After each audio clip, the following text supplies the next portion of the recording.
I remember seeing this briefly before the game started, and now it's really sinking in because if you watch the post game, like if you're local and you watch on sports, NBC Sports, whatever, like Michael Barkham, Barrett Brooks, Ray Didinger, and Seth Joyner, they're watching like they always do. The players going into the locker room after a game, before they get on with the show, and Zach Ertz was being held back by security, and he was very upset. And it didn't click in me at first. I'm like, oh, he's probably upset because we didn't win the game. But then it clicked in my head, oh, wait a minute.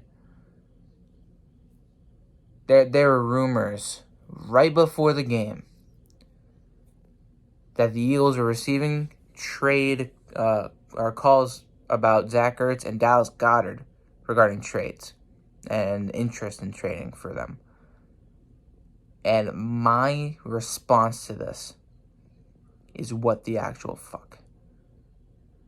Right before a game where you know damn well that we have a very small chance of winning, especially with the performance we ended up seeing.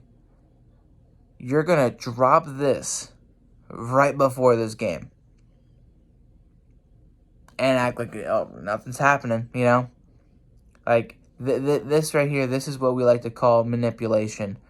This is Howie Roseman and the Eagles organization being the scummy organization that they are. There's no reason for this. We thought we were past trade rumors, especially with Zach Ertz. And now Dallas Goedert is being thrown in the mix? Is this why we're not paying him? Because we want to trade him and get more picks? For what? For what? For what picks? Because if Howie Roseman is still our GM, what are we going to gain from this?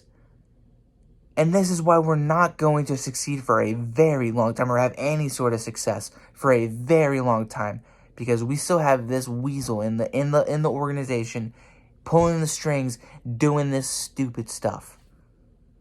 I feel bad for Zach Ertz and Dallas Goedert sitting at home testing positive for COVID, unable to watch, just scrolling through on his phone and seeing that stuff pop up and be like,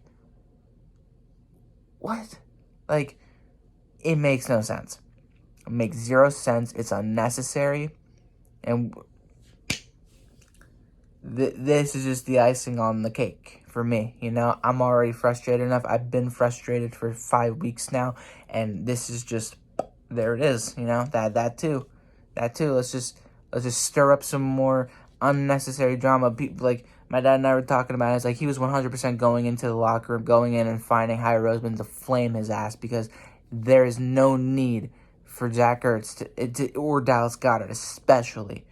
And you know all this trade rumor that we're just now happening to hear before and during the game. You know what this means, right? Because it's becoming very clear with the way these games have been called, the way the game plan where it goes. We're tanking, and it is so obvious that it's just laughable. We are tanking. We are a team made to lose games because these coaches know nothing about how to coach a football team. I'm not saying I do. I'm just saying as a fan of the team, I can tell when we have a good and a bad coach. Chip Kelly was a bad coach. Andy Reid was a good coach. Doug Peterson, for the most part, was a good coach. Nick Sirianni is an inexperienced coach who doesn't know jack shit about being a coach, therefore is a bad coach. And look at our 2-4 squad right now. Trade rumors during a game. Fuck out of here with that shit, dude.